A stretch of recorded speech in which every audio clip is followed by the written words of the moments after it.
morning.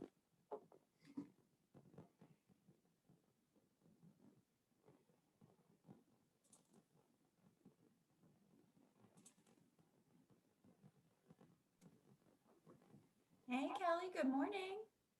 Good morning. Hi, Jocelyn. How's it going? Going well. Glad it is Friday on this Me crazy too. week. I just said while I was on mute, I said, wow, it's not even 7:40 and there's already over 20 people on. That's awesome. It is awesome. Yeah, I saw we had 95 people registered as of this morning. So Wow. yay. The first meeting of the year, somehow we get a lot. That's cool. Like last year we had over 100. It was incredible. That was also because it was Laurel, but still 95. It's awesome. I'll put this up here. Good morning. Good morning. I am going to leave myself on mute. I just wanted to say hi because I'm driving on my way to work, so it's going to be. Sure. Well, hi, Terry. Hi. Hi. Happy New Year.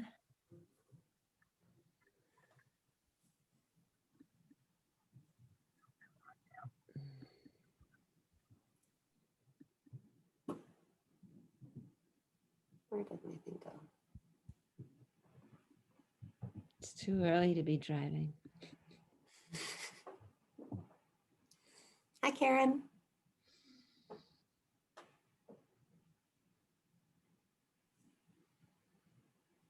I do have just a little regular poll. I'll just go ahead and put up here. Let's see that. See if you guys can see that.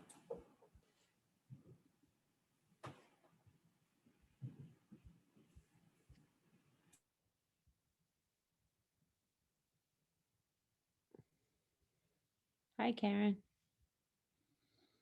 Monthly program. Hello. Got a good crowd already. You guys rock.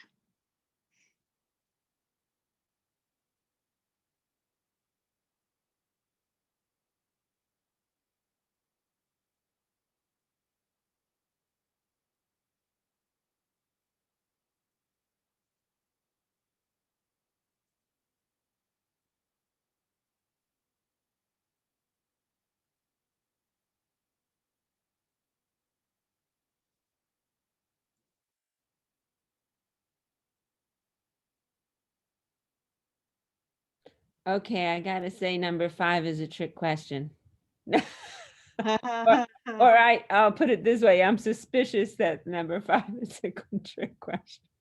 Oh, wow. It's a hard question. Hi, Eric.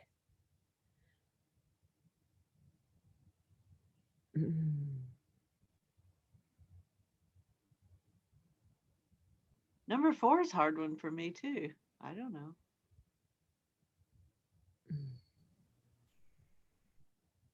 That makes me feel a lot better that y'all don't know these either. I don't know these. I don't know for sure, but I'm suspicious. I suspect one thing. If there were an all of the above, I'll pick that.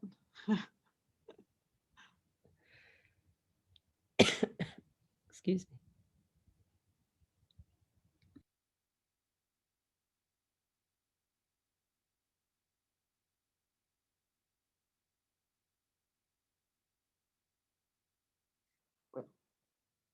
I'm gonna go get my coffee. I will be right back.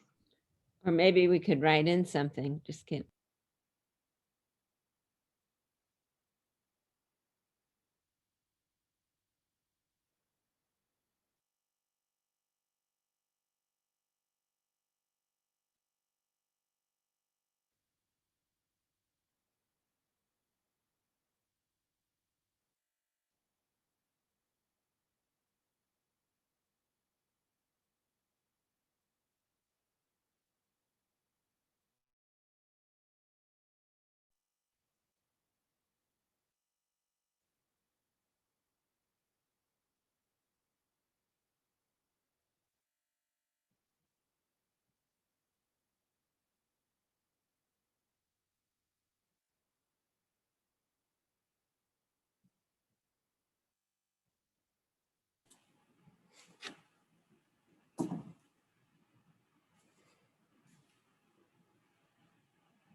Happy New Year, everybody.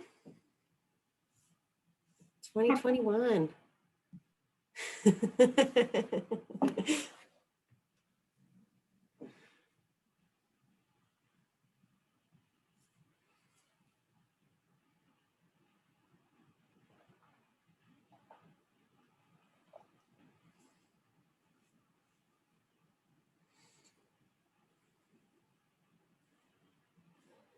What are y'all excited about for this year?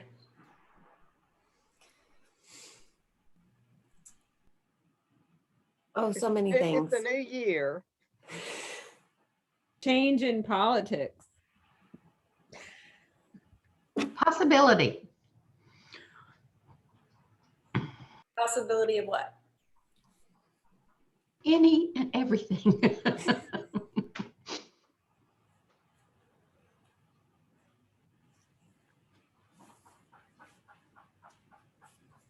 I'm actually hoping that we can get back to in-person gatherings safely. Me too. Maybe September.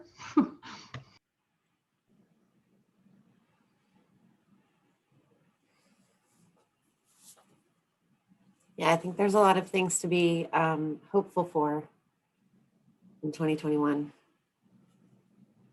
I hope.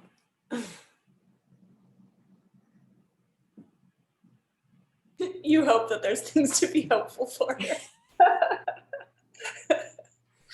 feel like, 2020 was a year of so much uncertainty and like just shaking up what we thought we knew as normal. So I have a reserved hope. How about that?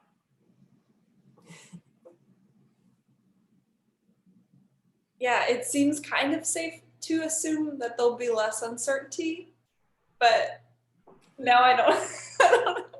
Right. Yeah. Well, I know that at least with Tennessee Women in Green, we got this down. So if we have to stay virtual or back in person and virtual, we're going to be here. I'll share something a little lighter, a little sillier, but a dear friend of mine gave me a new calendar, and I'm so excited to finally dig into it and all that. I don't know if there's anybody else out there that's super into planners and calendars. When you get a fresh one, it's such a good feeling. That's awesome. I got a new lunar calendar, which is behind me. It's not really helpful for planning dates or like keeping track of things like meetings, but it's pretty cool, and it's good for camping, for figuring out when there'll be like a lot of stars or anything. It's kind of fun. Yeah, that's awesome. So it just shows you the phases of the moon? Yeah, it's by month and day. It shows you the phases of the moon. Very cool. Mm. That was a good gift. Where'd you get it? I usually have one, but I didn't get one this year. I got it for Christmas, but I think it's from Earth Sky. Okay, I'll look it up. Yeah. They are fun because, like you said, I like the way that it's a the design of it, and then you can see each month it's moved over a little bit.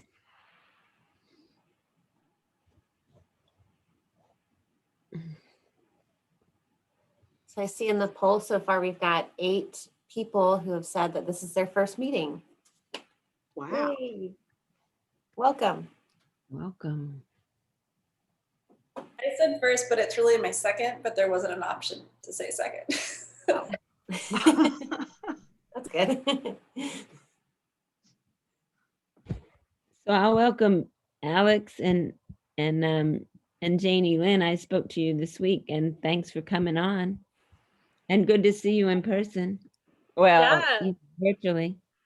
Yes, it's good. It's good to see your face. I'm always surprised whenever I meet someone by phone and then see their face, and I'm like, oh, that's what you look like. Interesting. Like I imagined something different. So it's really cool. Happy to be here, y'all. I actually just became a member yesterday. So Wow. Yay. woohoo, yeah. That's awesome. Thank you, Diane. Happy to be here too. Oh, good. Yes. Yes. And Alexandra's. Hey, everybody, I'm going to stay in the dark. Okay.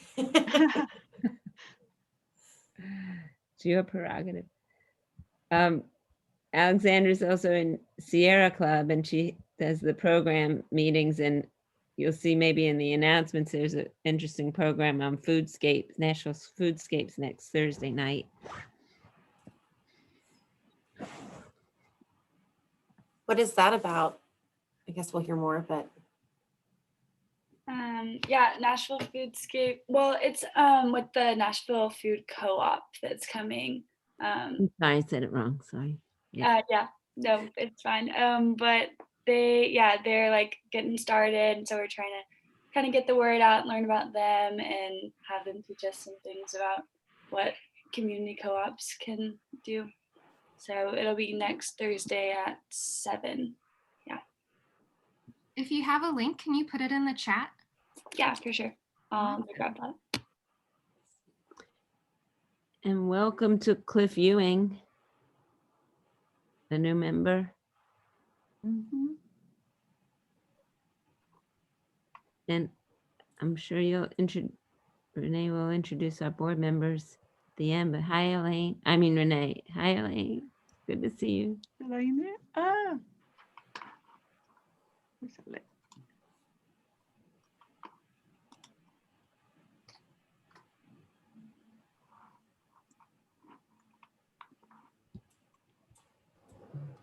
very cool.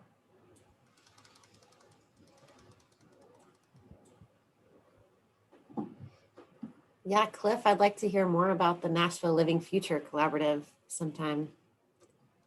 Sounds very interesting. I'll put it in the chat.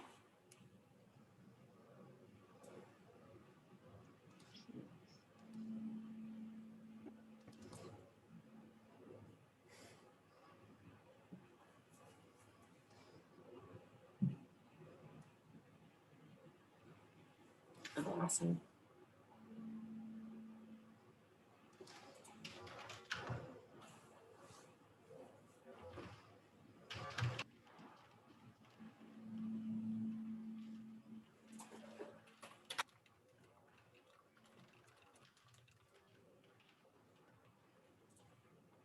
Anyone else got some pets that just are dying to join this morning?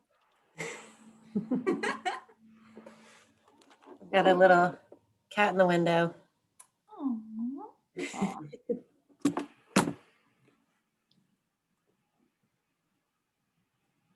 Roslyn, what's the name of your cat? This is Yuki. Hey, Yuki. We just got back from 6 days in the Smokies, so she's having a lot of separation anxiety. Oh, Where were you guys in the Smokies? So we were staying just outside of Gatlinburg and hiking all over the national park, doing like kind of the top trails everybody does, but it was gorgeous seeing the views and the waterfalls and stuff like that, and just getting out of the house and still like away from everybody. I don't think we saw really anybody while we were there. And it was nice. Right. And there's a reason everybody does those. They are fabulous. Yeah. Good for you.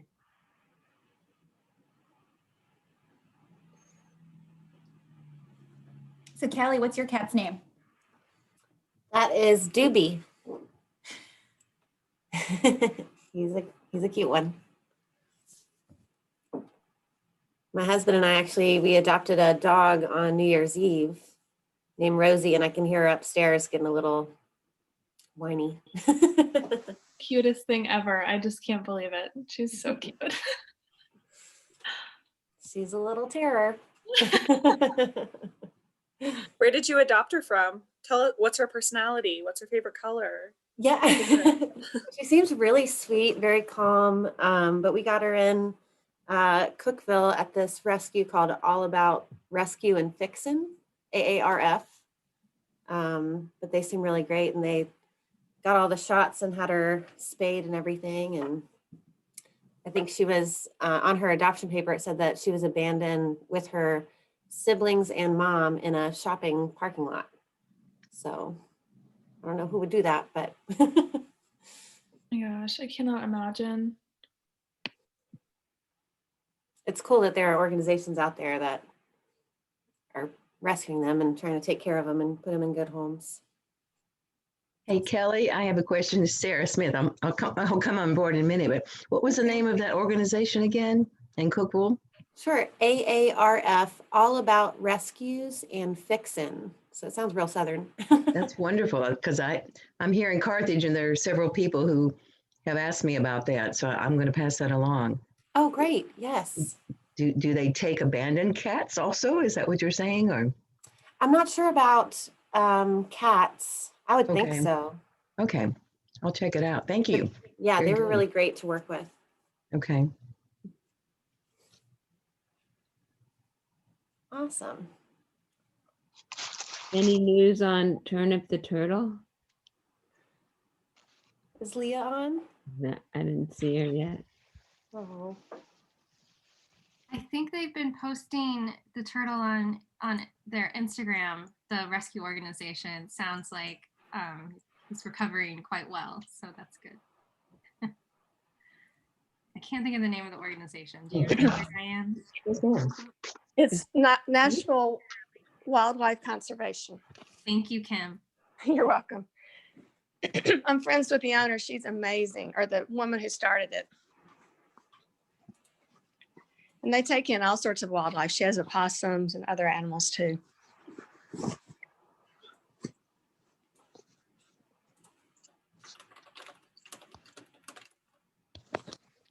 Here's my kitty since we're waiting. Oh. That's Rocket. Rocket. He does not want to attend the meeting.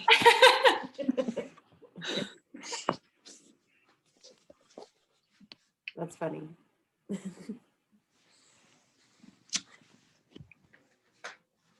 Cliff, thank you for sharing that link to the Living Future website. We have I work for a solar company, and we have a customer who just, I believe, was just certified for one of the first living building residences in Tennessee, in Memphis. So it's kind of like a net zero home. Yeah, I'm really excited about what they're doing and what's coming up. Some of the affordable housing projects that are net zero and net carbon are some things that are on the horizon. And Southeast needs a lot of work. It's great in the Northwest, but yeah, we need more projects in the Southeast, so I'm excited about it. That's so cool. So Cliff, I work at Warner Park, and we just got, I believe, accepted for that program. Excellent. Which we're very excited about. Yeah, I'm hopefully will have my accreditation for the Living Future accreditation done this month. I have a couple books to read to get my last few credits. And yeah, I'd love to know what projects are going on and if I can help in any way navigate through it. I'm really, really excited and want to get this Nashville collaborative, get it moving. Feels like it might be a little bit stagnant right now, so love to get it moving. Great. I'll contact you. Please do. We've got a few more minutes until our presentation will start. I'm gonna end the poll and then share the results just so everybody can see what the answers were, if you can see that. Lots of people heard about TWIG from their friends or coworkers. 9 people have said that this is their first and or second meeting.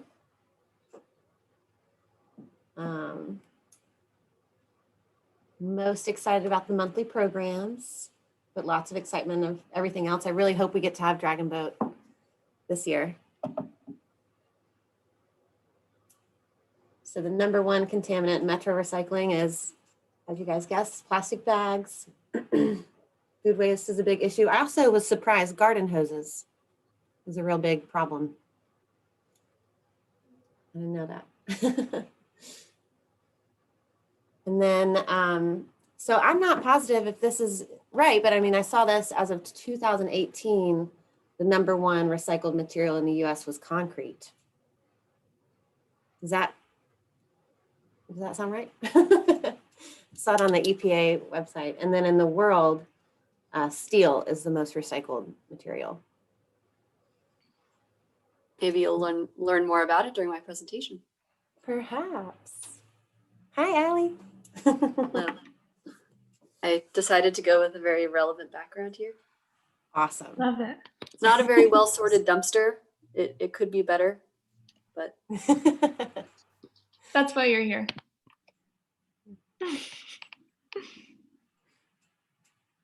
Awesome.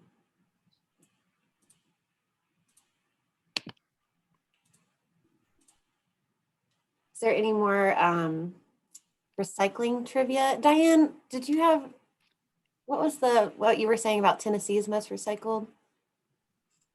No, well, it is in the US, because I worked in tires so long, I happen to know that the second most recycled commodity is tires, and second only to batteries, because car batteries, we have a system for doing that. So that's all. It's like over, when I last left the tire business, it was over 90%. Wow. In the US. I was trying to look up that statistic this morning, and I didn't realize that it's illegal to put tires in landfills, which I think is great that it's illegal. But there's like some pretty hefty fines if you're found doing that, which is good. Here in Nashville, just the regular recycling, the residential recycling, mixed paper is the number one thing. Really? Yeah, so I'm excited about hearing from, but we don't see the C&D part of it, so I'm excited about our speaker. that's part of what I'll be talking about. Yeah. Under talked about issue. I have to learn. That's awesome. I can do it if we're still trying to kill time. Asphalt pavement saves the taxpayer, I think, $2.5 million. I should check if it's million or billion, but 2.5, I believe, $1 million a year. Asphalt pavement recycling. So I was just talking to my husband, and he said that they have a forklift dealership, and they pay their tire company to take their tires back. And then they recycle them somewhere in Michigan, every part they can. So I didn't realize that was such a big deal, that they were so hard to recycle. Yeah. I have heard they are also shredding them to help mix in with road material. Is that correct? Has anyone else heard that? I did see some of that on the website I was looking at earlier for the Tennessee Environmental Council. Yeah, I've heard that. Well, I guess we're right at the top of the hour, so I'll hand it over to our 2021 president, Miss Renee Barker. Thank you, Kelly. Yes, good morning, everybody. Welcome to TWIG 2021. Happy New Year. We are so excited for this year. We have lots of great things planned, and we have an amazing board. I just want to give a quick shout out to them before we get started with the program. Our 2021 board is Vice President Graceland Jones, Secretary Leah Sherry, Treasurer Catherine Bomboy, Program Coordinator Jocelyn Jackson, Membership Coordinator Kelly Merritt, Communications Coordinator Tammy Heimbach, Hospitality is Kristen Westerbeck, Director at Large Elaine Boyd, and of course our past president is Susanna Medley. So we are really excited for this year. We have taken a lot into account from our December feedback meeting. Even though we're still virtual, we have some fun things planned, and as people were saying earlier, we do hope that we can be in person later this year. Just have to see how everything goes, but we're hopeful for the best. And before we get started with our monthly program speaker, we do have a short presentation from one of our platinum sponsors. So this year we want to really highlight a lot of our sponsors who've been so supportive of TWIG. And for that reason, some sponsors are able to have a short infomercial before we begin the monthly program. So today's is from Sound Planning Partners. I'm going to hand it over to Eric for a quick presentation. So welcome, Eric. And you should have screen sharing capabilities, but let us know. Great. Awesome. Can you hear me okay from where I'm at? Okay, great. I'm in Columbia right now working off of a hotspot in a house, like doing a renovation in. So it's like multitasking here. Okay. Thank you so much for having me. I became a member back in, I think at the end of 2018, thanks to Diane Scher. She introduced me to the program. I love it. I do miss coming to some of the in-person meetings, and I just want to thank you all for having me. I'll keep it short. Obviously, we run a financial planning and investment advisory practice here. You guys have a really good presentation ahead of you, I'm sure, I want to tell you a little bit about what we do, but more importantly, kind of give you some information that you can use, from here forward in your space in particular. So let me share the slides here that I've got, and I'm going to do some of this. Okay. So let's see here. All right. Can you see the first slide says Sound Planning Partners? Mm-hmm. Okay, great.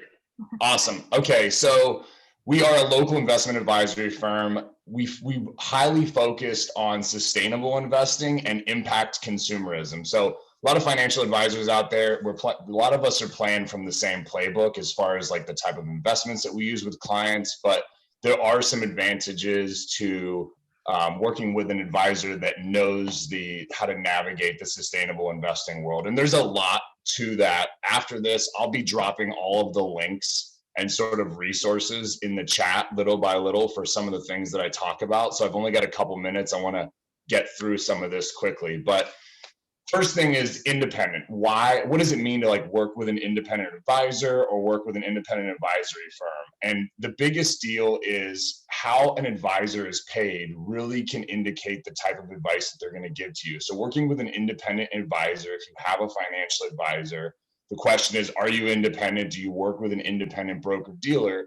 Because working with an independent advisor means they're not going to be necessarily tied to a certain product set or a certain company, or the recommendations in particular that they're going to give won't necessarily be weighted so much in the commission that they receive or from the direction that the company they have. It also speaks a lot to the type of work that they can do. So we can do highly customizable work. A client comes to me and they say, I want to avoid companies that do XYZ. I want to negative screen or remove companies from my investment strategy that don't have a diversified board. I want to, remove companies from my investment strategy that are negatively impacting the environment. Of course, that's a popular one. And that's something that we can do. And working with somebody that specializes in this, or at least is independent, has the capacity to do that. It's very, very, very important.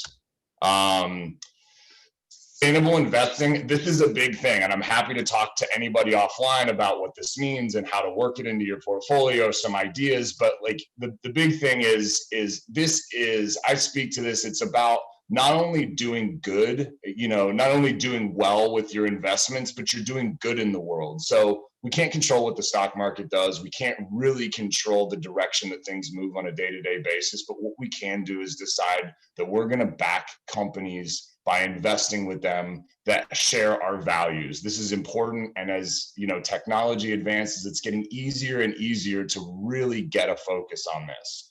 Why? Because companies respond to financial stimulation a lot better than they do to like legislative pressures. One of the things that I talk about is if you want to change a company, affect their bottom line for 2 quarters. We could all, legislate that Coca-Cola has to reduce their plastic bottle production by a certain amount. But if half of America all at once decided to stop buying Coke and told them that we wanted to reduce their how much bottles they're putting out by 25%, they would do it in 2 fiscal quarters, almost certainly. And so the effect that we can have as investors with where we put our money and as consumers in particular, where I'll talk about, here in just a moment, it's essential.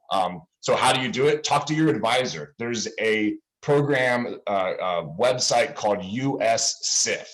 And I'll link this in the chat here in just a minute. And what it is it's a it's my favorite comprehensive resource on sustainable and impact investing. It has a lot of educational pieces, it has a lot of links, but it also has funds that you can use. It screens for like about 25 different categories, from human rights issues to very specific issues like water or soil impact or battery recycling. There's a whole lot that you can do on there. Take a look, bring that to your advisor and say, hey, this is something that I want to work in. It'll be a good resource that he or she can use. Impact consumerism and sustainable investing is essential. And I can't drive this home. I talk to my clients all the time, the power that you have with your dollars. I mean, the economy was it was a humongous issue in the, this last year with the way that COVID impacted it, and our current administration, that was the platform that they were running on, is how well the economy was running. It's a humongous issue here in the United States, and 68% of the GDP number is affected by consumer dollars. So everything that we're buying on a day-to-day, week-to-week, month-to-month basis has an impact on the economy. So we have a tremendous amount of power as American consumers to affect the direction of things. And when you make small purchases, one of the rules that I sort of talk about for myself, but I start to project, is always buy from your friends first, buy from your neighbors second, buy from somebody down the street from you or in your town third, then in your city, then in your state, then of course beyond that is sort of at your discretion. But keeping dollars inside of the cities that we work, putting them in the hands of business owners that we know do good things with those people that are our friends here in TWIG. What kind of businesses do they run? Can we shop with them? Can we put our dollars with them first? When you need to buy a washer, dryer, car, anything along those lines that's large, really doing a little bit of research in advance. What does that company do with your money? Because when you spend money at Walmart, for example, what you're effectively saying is, I like what you're doing in the world. I like your policies. I like the lobbying that you're doing. I like the way that you affect the United States, and I want you to do more of that. So that's a little bit of a brief overview of sort of what we think and how it goes. I'm going to drop a bunch of links in here. Feel free to reach out to me if you want to after this. We don't spam people, but I'm happy to educate, as well, or chat with anybody offline. So thank you so much for having me. And this is a really important topic to me, and I appreciate your time. Thank you so much, Eric. Yeah, let me pass you back control. Can you just take it, or let me see if I can give it to you here. I think at the bottom, if you put stop sharing. Yeah. Okay. Stop sharing. Yeah. There we go. We good? Thank you. Yes, all set. Thank you so much, Eric. And like Eric said, please look in the chat for some links to what he talked about. I put the link to Sound Planning Partners as well. So it's time to get started with our monthly program. We are so excited to welcome Allie Omens here from Metro Nashville Public Works. Allie will be presenting on construction and demolition waste reduction activities in Metropolitan Nashville, including the reuse and recycling platform Tennessee Materials Marketplace. We're going to hear a lot about that. Allie's background is in waste reduction and the circular economy systems and public policy. She works for Metro Nashville Public Works as a construction and demolition reuse and recycling associate, and is a UNC Chapel Hill alumna. Yeah. All right, so thank you so much, Allie.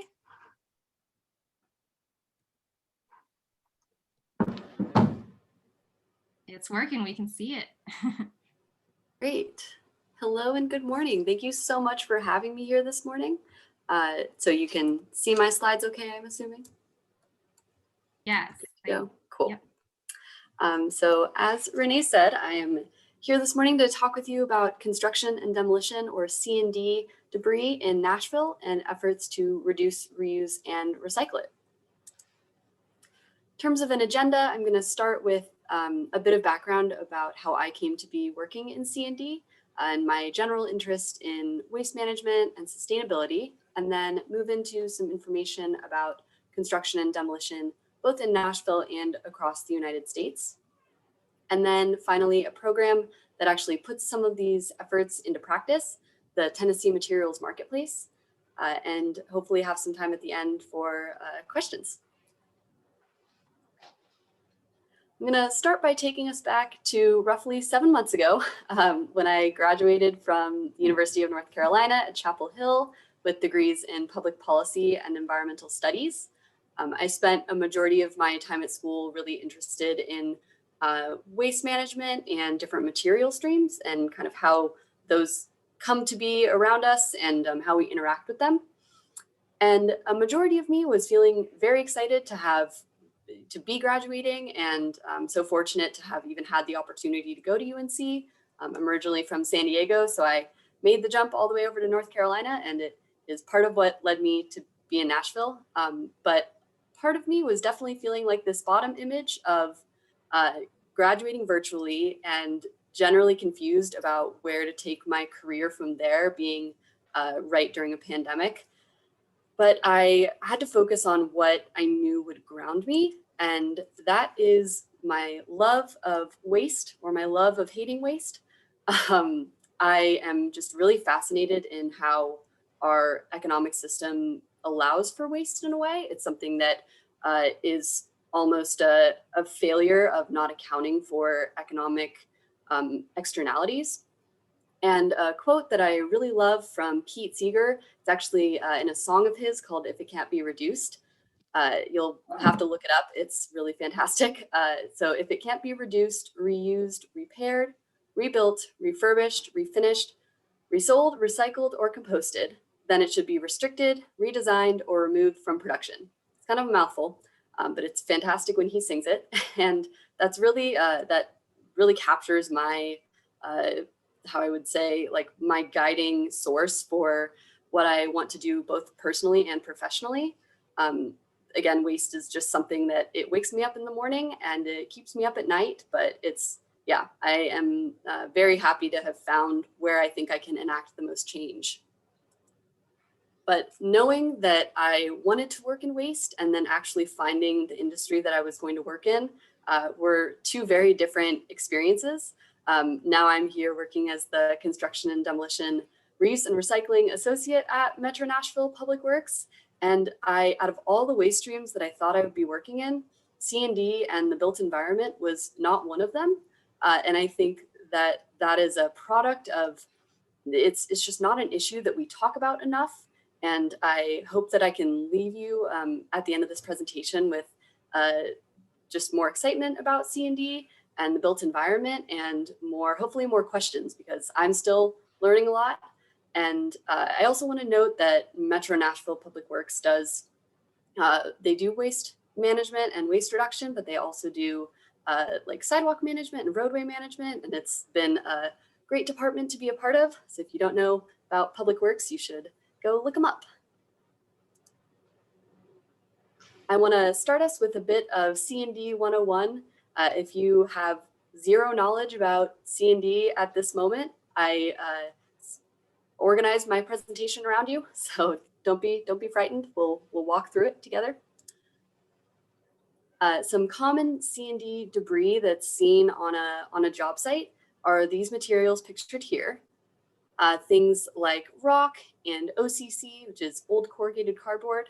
I want to note that some fun words that you can throw out to seem like you really know what you're talking about are debris, which is just another word for C&D material or C&D waste.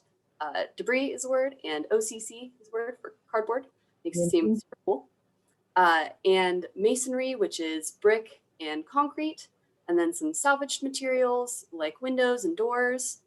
plastic film that may be over finishes, like what's going in the building once it's actually been structurally constructed, wood, glass sheets, metal, both ferrous and non-ferrous, and drywall, and then asphalt shingles.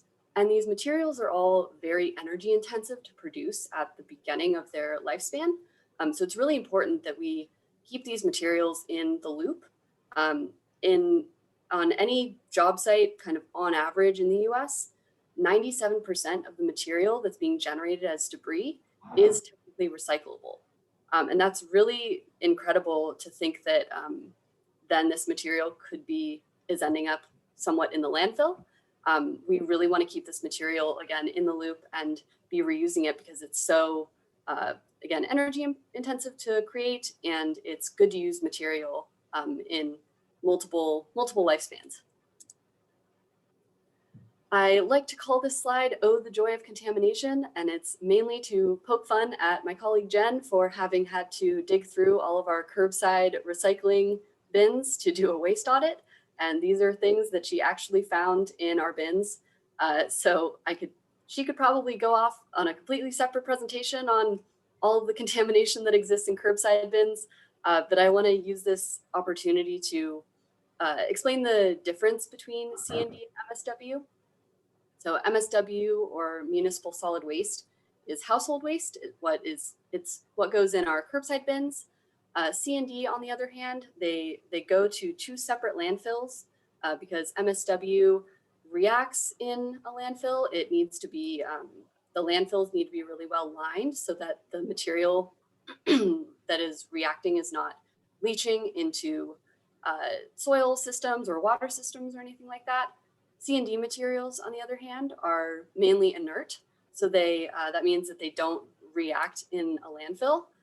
So really it becomes very foolish to be landfilling C&D material because it's just sitting there. And it's sitting there as good to use material.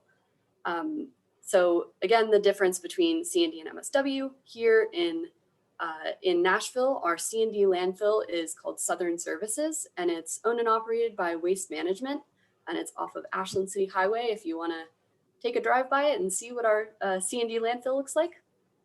And again, we are wanting to make that distinction because a lot of times, and what I found in myself, is that I had been thinking about how to reduce sources of MSW, and this whole other component of C&D was just lost on me. So very fortunate to have been in this position and exposed to this issue area. So speaking of how valuable C&D debris is, there's just a lot of it. Across the entire US, the EPA estimates that 600 million tons of C&D debris are generated in 1 year, representing roughly double the amount of C&D debris compared to MSW. So we're generating twice the amount of C&D debris in a year than we are household waste. And although 600 million, I mean, it is a lot, that is a very large number, but across the US, we've been able to establish really good recycling systems and reuse systems for this material. So 400 million tons of the 600 million are being put toward a next use, which means recycling, reuse, and I'll get into an example of that in a bit. And so our landfilling rate for C&D debris, again, across the US, is roughly 24%. Really, really good. 24% of like really heavy, bulky material is still a lot. So it's definitely not perfect, and there are ways that we can close the gap on that and create more circular systems. When I mentioned the next use piece of how C&D debris is able to be turned back into itself a lot of times or into other manufactured products, here are two examples of items that end up making up a lot of what we see in C&D debris: concrete and asphalt pavement. Concrete was mentioned in that question at the beginning of the meeting of what material is most recycled. Concrete is a lot heavier, and it makes up 381, I think, million tons of C&D debris. Asphalt pavement is more like 80, I want to say. But these materials are reused at a rate of roughly 70 or 80% by being, taken from being in a building or sidewalk or roadway and crushed up, and then going back into either the manufacturing of that same product again, or still existing in the little, the like smaller aggregate form. And it goes to show that C&D recycling is it is being used across the US. It's not something that needs reinventing the wheel. And it's very important. Although it's also important to consider how we can reduce our C&D debris at the beginning of kind of the supply chain, because recycling just takes so much energy, and it's really important that we do both reuse, recycling, and reduce. I have been trying not to bum you out during this presentation. I am sorry that momentarily has to end because our recycling of C&D debris in Nashville is not where we would like it to be, but that's what we're working on here at Public Works. So it makes sense that C&D debris has been increasing over time. Nashville is a really interesting place to work on C&D because it's a booming city. It's growing tremendously, but the recycling rate has not kept up with the amount of debris that we're generating. And in the solid waste master plan, the zero waste master plan that was passed by Metro Nashville in August of 2019, it outlines some strategies that we are going to take to reduce the amount of C&D debris we're sending to landfill. And now that plan has been passed, it's about actually going in and making these things happen. So we have been very fortunate to work with a group of stakeholders that are down, on the ground, architects, designers, recyclers, and just other C&D stakeholders in a C&D waste reduction steering committee. And that's been great to kind of throw out different options for increasing recycling and also the reuse and reduce piece. And today was the day that we were able to finish our C&D recycling guide that's going to be posted up on the Public Works website to provide more of this information about available recycling in the area, and just try to increase the knowledge about this issue area. So what I want you to take away from this first part of my presentation is that efforts to reduce, reuse, and recycle C&D debris are incredibly important. It can't just be one of these three methods. We need all of it. We need reduce, reuse, and recycle. And this material just has so much value beyond its first life. It's bulky, it's heavy, and it shouldn't be taking up our landfills. So a platform that puts some of these things that I've been talking about into practice is the Tennessee Materials Marketplace. And it's a program that is supported by Metro Nashville Public Works. You can find it in our Zero Waste Master Plan. And it is a partnership program between TWIG, the Tennessee Department of Environment and Conservation, and the U.S. Business Council for Sustainable Development. It's an online platform that allows participants representing a business or organization to list materials as wanted and available for reuse and recycling. This very snazzy description at the top, I think I took from the website, but getting it down to the basics, that is what it is, the online platform piece. And the Tennessee Materials Marketplace, it's a statewide marketplace for Tennessee, but there are other states and cities in which it exists. And US BCSD intends to have this program be a nationwide thing with just starting it out in these places. So we're very fortunate to be one of those states that's being exposed to this, this platform before other places. So some other states that have the materials marketplace are Michigan, Ohio, Austin, Texas, and Ontario, Canada, across North America. Some material categories that are found on the marketplace are things like equipment, electronics, chemicals, C&D, furniture, and paints. And this is just to name a few of them. When I'm gonna share a bit about the interface of the materials marketplace, and I'll point out all of the material categories. There are tons of them.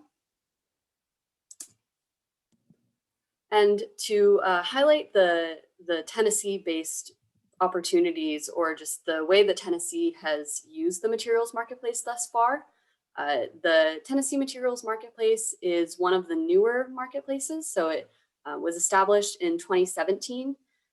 Some of the others, like Michigan and Ohio, were established a few years before. And we've only accounted for roughly 65 of the 814 transactions on the marketplace. So not necessarily the volume that we'd like to see, but if you see the number of pounds we've diverted, Tennessee Materials Marketplace is accounting for 10 million of the 13 million pounds of diverted waste resulting from the marketplace. So go Tennessee. And as an admin of the platform, I was able to go in and check to see how we've been able to do that. And I can't see who it was, but there is some sort of manufacturer that has CRTs, which are the glass component of electronic screens that are really, really heavy, that they've been engaging in a recurring transaction to get this material to someone else to then, I guess, the idea is that they are generating this material and someone else is finding a use case for it. And it seems as though this transaction has been recurring. So consistently when manufacturer 1 is generating this material, manufacturer 2 is consistently taking it off their hands, which is the ultimate goal of the materials marketplace, to generate these recurring transactions and form local economies that are consistent and that are strong. So we've been, very, very happy to see that on the Tennessee Materials Marketplace. Here's some examples of users of the Tennessee Materials Marketplace. Anything from educational institutions to manufacturers, chemical companies, recyclers, a demo contractor, and we would like to see more C&D representation on here. And that's another thing that we're working on as Public Works to try to figure out the logistics. C&D recycling and reuse a lot of times is just a logistics game of how to actually get the material from a job site, which is inherently dangerous, to a recycler without muddying up the work of what anyone's doing on a job site and getting proper disposal. But again, getting this material away to recycling and reuse from landfill. And I'm gonna share a bit about, like I said, the interface of the materials marketplace, because it's something that only people that are representing a business or an organization can access. It's intended to be more secure than a Facebook Marketplace or a Craigslist, and kind of have that angle of selectivity. So I have the same capabilities as anyone else. So this is what anyone would see if they're opening the materials marketplace. When I log into my account, I'm taken to this main page and I can see all of these categories here on the left. I think my screenshot may have even cut off a few at the bottom. So a lot of categories for material. Then you can see the listings in the middle. And also important to note that when I log in, I am given access to every location's material. If I want to go to just material that's in Tennessee, again, that local economy, I just search Tennessee. And if I click on this listing of pallets of concrete bricks, I pull up the listing and I see that the person uploaded images of the material. They're also required to have a description of the material. That's something that they just fill out. And then the piece that I love most about the materials marketplace is when you scroll down below the basic description, I don't know how well anyone can see this, but it essentially is a multiple choice questionnaire that the material lister is going through and just choosing what option relates most to their material. So it captures the necessary information and keeps it in a a very straightforward form, as opposed to having someone try to think of every possible relevant detail. So things like type of collection or storage, transportation and logistics, any sort of third-party verifications that's more relevant to something like a solvent or a chemical, and material recipient restrictions. So if it needs to go to a nonprofit for some reason, that is an option to select. And then at the very bottom, this piece of being able to engage with the listing, both in leaving a comment, and clicking on the individual's actual page and contacting them that way. So if I click on who posted the listing, so David Smith here, I'm able to see what company or organization he actually represents. So at the moment, you can only see people's names next to the listing. I'd have to look further to see actually where he's coming from, and that he is most often looking to sell or get rid of materials. I can also see his open listings and navigate to them that way. And if I choose to contact him, it goes directly to his email, which I find has been a very helpful feature. Sometimes I haven't checked my materials marketplace account in weeks, which is not a good thing, but in weeks, and someone will contact me and I'll get a notification in my email so I can remember to log back in. But I really want to leave you all with, well, first, thank you. And I want to leave you all with the notion of challenging ourselves to consider the structures that are around us and the materials that are going into the things that we're interacting with every day. And if these structures were to come down today, what material would be left and how we could properly engage with that material without sending it to landfill. Thank you again so much. That's so awesome, Allie. I did see a couple questions in the chat that I just wanted to call out for you. Yes. Renee asked, how does Nashville's C&D recycling rate compare to other cities? Yeah, I don't know exact numbers for other cities, but we definitely have our work cut out for us for meeting up to where those peer cities are, peer cities like other mid-sized cities. And there are cities like, I know, for example, Portland has an ordinance or different requirements for material that can't be landfilled, C&D material that can't be landfilled, which is where some of that recycling is coming up, because the requirement not to then sparks the recycling. But we are still at the step of even bringing education and information of this issue to contractors and anyone else, that we're on the path, hopefully, to meet those other cities. But we have a lot of really good examples to go off of. Another question is, from Anne, can developers be required to offer materials from teardowns? Mm-hmm. So that is something we are at, I would say, where we are at right now with C&D, developing our C&D program is more in the case of education and incentives than requiring. It's kind of that evolution to get there eventually. But one example thrown out from our C&D steering committee was to have some sort of way that designers and architects can be notified if a building is slated for demo, and then being able to engage with that. But it's that logistics piece of being there when the building is, being there when the building is demoed or being discussed to be demoed, and then making the cost work out. Awesome. And then Laurel asked, she said, great presentation. Thank you, Laura. For a general Nashville homeowner wanting to do home renovation and hiring a contractor, where do they begin to determine what can be reused, recycled, and steps to make that happen? Mm-hmm. That's a really good question.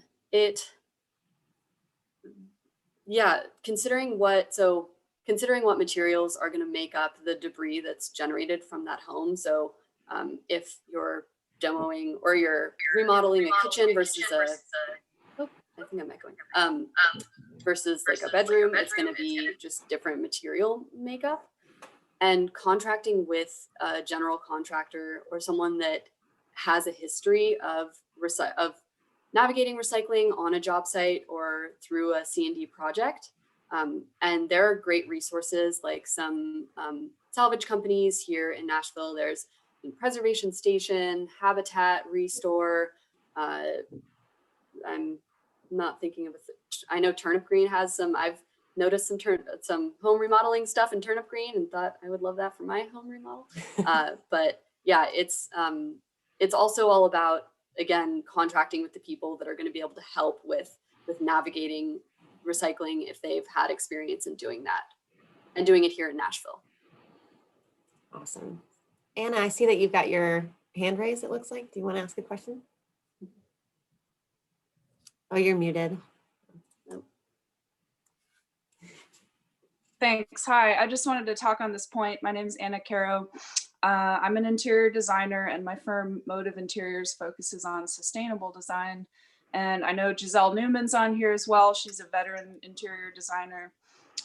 This has been an issue that I really want to focus on this year. So I just wanted to offer, if anyone is interested in kind of activating this group a little bit more and possibly forming a committee on developing language that we can use as designers between us and clients, between us and contractors.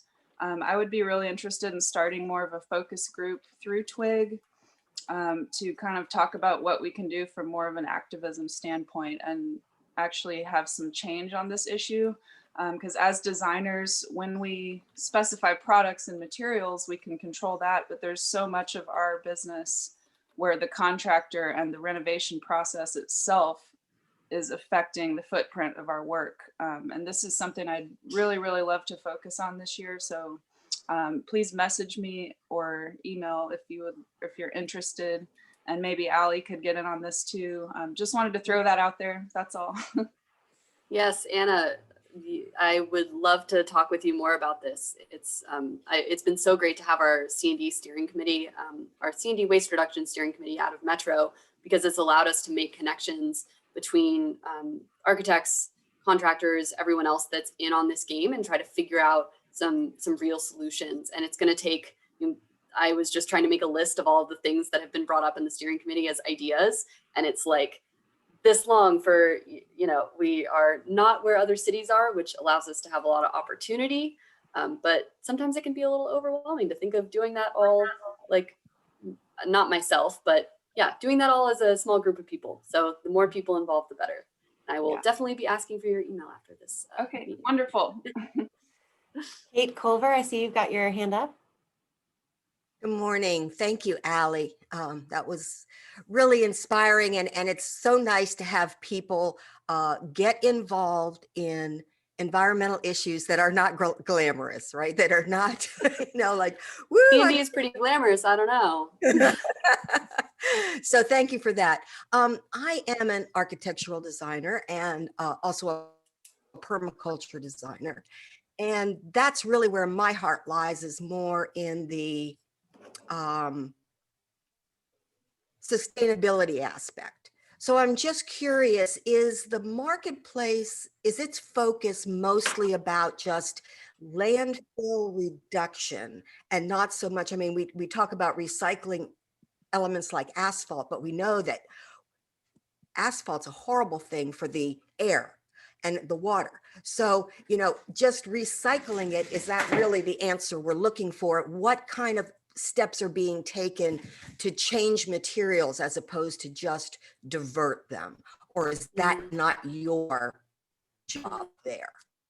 Oh, it's all my job. It's no, that's a really, really great question. Yeah, it's I know a bit about like sustainable material options for buildings and alternative building material options, but it's not something that I've been formally educated in. And I think as a Metro department, we're able to consider some of the things that we do. So again, Public Works works on roadways and sidewalks. So recently we've been trying to consider how we can, and this is on the recycling piece, but how we can incorporate more recycled content into our sidewalks and roads. And I think in that same vein, exploring what other materials can be used in these projects, that's not something that I readily know of off the top of my head. I know of, a few really awesome organizations here and there, or companies here and there that have great material. Like there's, if anyone knows Biomason out of North Carolina from my time at UNC, they have like bricks that are grown from some sort of biological process that grows bricks for houses, which is so cool. But I just don't know how we scale that up to be a reasonable, like, overall approach. But it's all on the table. Thank you. Yeah.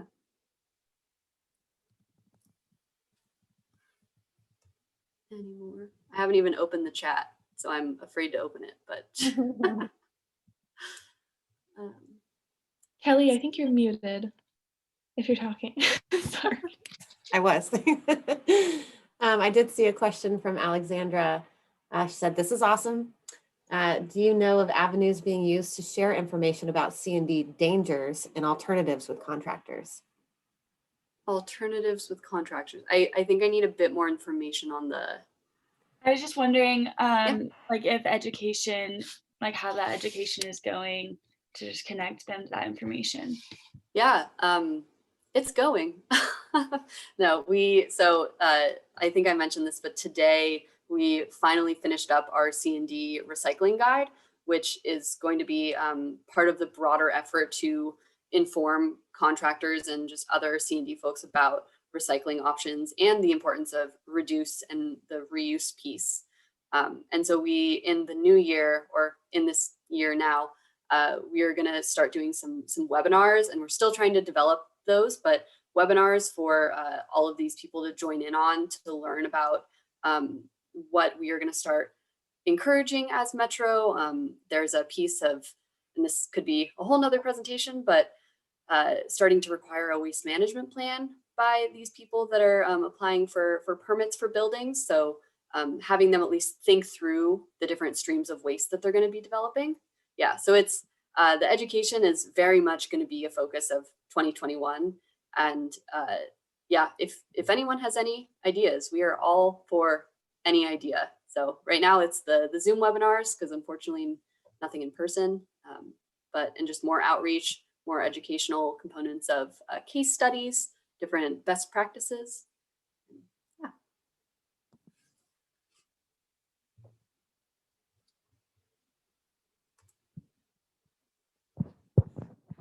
I have a question. Does the Concrete Manufacturers Association work with the C&D waste workings? So I know that there's I'm pretty sure there's a Tennessee Concrete Association, perhaps. There are like national groups, but then there's the Tennessee focused ones. I could say this so many times over, but it's on my to-do list to try to figure out how we can incorporate some of these groups, like the concrete associations and asphalt. I think it's either asphalt pavement or just asphalt associations, and that there's been conversation there was conversation at the end of last year, now trickling into this year, of forming a regional approach to C&D in the Southeast, and that's going to take involvement of those association groups. And yeah, I honestly don't have a contact with any of them right now, but it is on my to-do list to do that now that this presentation is over and now that the recycling guide is over, because that was many, many months of doing that guide. I see Cliff, you've got your hand up virtually. Yeah, I just wanted to kind of answer, or maybe give some guidance on what Kate was asking about sustainable products. I put a link to the International Living Future Institute, but they have something called the Declare program, which is basically like an ingredients label for products. So you know what hazardous chemicals are in there, or what hazardous chemicals they've made an effort to take out of their products to make it fit with the Declare program and get it off of. They have an entire list of red list items. So they make it red list item free, then it's a completely safe, sustainable, and healthy product. So I invite everybody to check out that link and take a look at the Declare program. Thank you, Cliff. I feel like there are so many people on this call that I just want to continue this conversation with, because we all have pieces of the puzzle, and all of us working together it's gonna be great. Allie, there's one more question from Rachel. She was curious how contractors would view or react to kind of what you've discussed, and if there's been any pushback in regards to, I guess, material limitations, recycling. Yeah. Well, for recycling of different materials, it can end up being cost savings or savings on costs for recycling versus landfilling. And the pushback, or we can kind of think of the pushback in a different way of contractors being able to jump onto this new, not new concept, but the idea of making a more sustainable building and differentiating themselves from other players in the city for supporting those activities. It's something that the biggest contractors that we see in Nashville, one in particular that we've discussed a lot of the C&D recycling aspect with, they have internal goals themselves to recycle 50% of material from all of their job sites, for example. And some of these larger contractors that have locations in multiple cities, some of these cities are stricter with the C&D requirements, so that ends up trickling into Nashville because they have that same high expectation. So we haven't fully experienced the pushback, I guess, because we also haven't enacted formal policy to this day, although it's in the works, coming hopefully very soon. And it's something that could alternatively differentiate companies and make them stand out against their competitors. Awesome. Well, we are right at 10 till 9. So Renee, should I hand it back to you? Yes, thank you so much, Allie. Thank you for being our very first speaker of the year. This was really, really wonderful and really great discussion. We will be posting this recorded Zoom session, and we'll post Allie's contact info. And there's been lots of sharing of links in the chat here, so we'll go through the chat and also pull out those links that everyone has shared and put that on our website. So please be on the lookout if there's things you want to go back to or people you want to contact. Also for our members, please use our directory if you're looking to contact someone within TWIG. That's the easiest way to find people's contact info. It's a great benefit of the membership. I'm going to pass it over to our Vice President, Gracelyn, for our morning announcements. Take it away, Gracelyn. Absolutely. There's nothing I would love more than to do the announcements today. And Anna, I wanted to say that you made Renee and I's week by taking the initiative to do a subcommittee. That's what TWIG is about. And we're so excited to see people that are interested in certain niches to get involved and come together and take action. So that's awesome. And we're really excited about that. Let me share my screen. All right, can everybody see that? Perfect. All right. Well, welcome again to TWIG. Thank you so much for that fantastic presentation, Allie. That was really amazing. I know you know this, but at Wilmot, I often work in C&D, and I learned a lot from that presentation. So thank you so much for being here. It was phenomenal. And I'm so so and honored to be your vice president this year. And I'm so excited to ring in the new year with you guys. There's no group that I'd rather be a part of. So excited to have you all here this morning. Our mission, as always, is to empower, inspire, and connect women who are committed to environmental sustainability. Thank you all again for helping us to achieve this goal once again this year.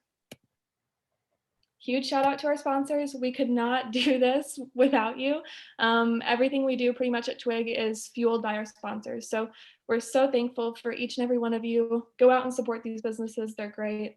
And if you or your workplace is interested in becoming a sponsor, we have more information on our website at TennesseeWomenInGreen.com/become a sponsor, or just go to our website and under the Get Involved tab, there's Become a Sponsor. So you can go there.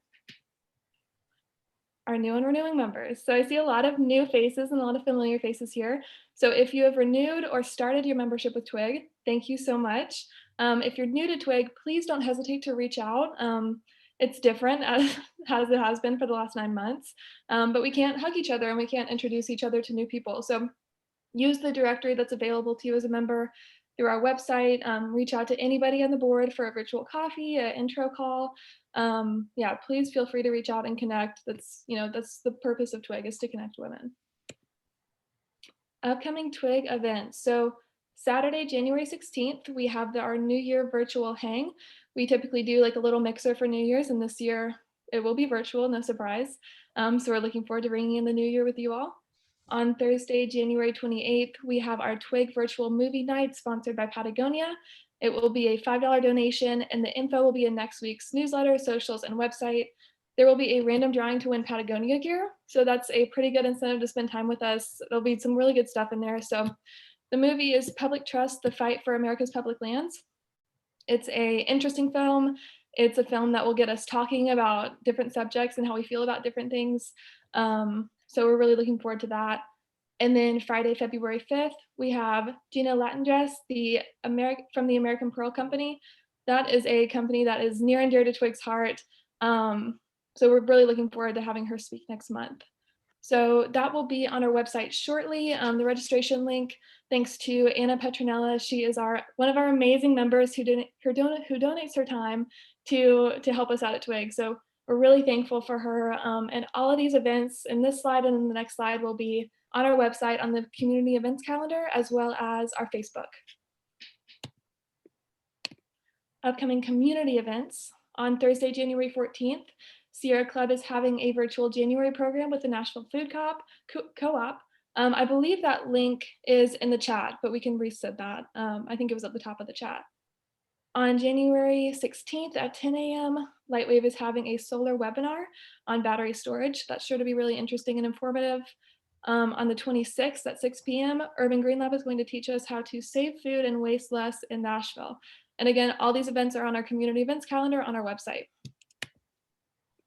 Wanted to give a shout out to Blessed Earth Southeast. They are seeking college students for their Living Waters program internship. So these interns will coordinate and lead outdoor events like tree planting, stream cleanup, and water quality monitoring. And these students can be located all along the Mississippi, so not just Tennessee, Arkansas, Missouri, Louisiana, pretty much anywhere in the Southeast. So for more information on that, you can apply at blessedearthsesoutheast.com. And it's the new year, so obviously you need a new tree. You can get a wine sap apple, a pineapple pear, or a red bud tree with 20% of the proceeds benefiting the Green Interchange. They are a company in Tennessee that is working to reforest our state. So if you order now, you can pick up on January 8th or 9th in Mount Juliet, and you can contact them about different tree species or special orders or different pickup times. And you're welcome to write down this website or take a picture. It is greeninterchange.org/post/tree-sale. You could also go on their website and it's advertised on the front page. And then Iris's book club, our TWIG book club, it is the gem of TWIG. It stands for Inspiring Reads in Science, Environment, and Sustainability. Their meeting is on the 26th of January at 7 p.m. And they are reading All We Can Save, Truth, Courage, and Solutions for the Climate Crisis. So this book is a collection of shorter essays and poems. So you don't have to read the whole thing. Renee always reminds me, you just read 1 or 2 chapters, or in this case, 1 or 2 stories or poems from the meeting, and then you'll learn about the rest of the book through everybody else that's read different parts. So kind of like a live and in-person Spark Notes, you just get a summary of everything. So be on the lookout for an email from the Iris's newsletter for more information on that. And then lastly, thank you so much for spending your morning with us. We're so honored to be able to do this every month and to have networking events with you all. we're just really thankful to be able to do this. So please discover more at TennesseeWomenInGreen.com and connect with us on socials. We're on Instagram, Facebook, and LinkedIn. And send us any events or news articles or job postings or anything you want us to post on the website or send out in a newsletter at tnwomeningreen@gmail.com. And so I wanted to, before we leave, I have a few minutes. I wanted to share something with you all really quick, which is something we already do at TWIG, but it's nice to, call things out and be present. So I was listening to a podcast recently with Brene Brown, I'm sure you all have heard of, and Priya Parker, who I had not heard of. She's an expert on togetherness and wrote the book, The Art of Gathering. So Brene asked her, what are you doing for work? Because nobody's gathering right now. And she suggested a really sweet and I thought thoughtful thing to do, which is when you're on a Zoom with people you're typically in person with, everybody bring a mug. And I know we already do this, but just the act of noticing this and drinking our morning tea or coffee together, it's not a replacement for the real thing, but it's certainly something and it does connect us. So it's not a challenge because our meetings are so early, you probably want coffee anyways, but I do challenge you all to bring your mugs.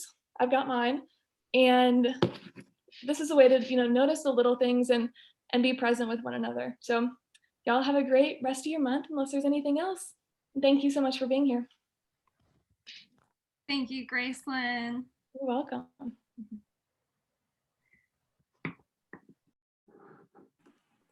All right, well, that wraps it up.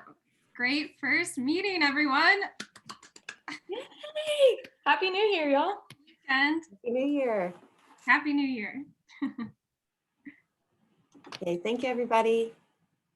Thank you. Off Thank and running. you. Great to see everybody. It is. Yes, good.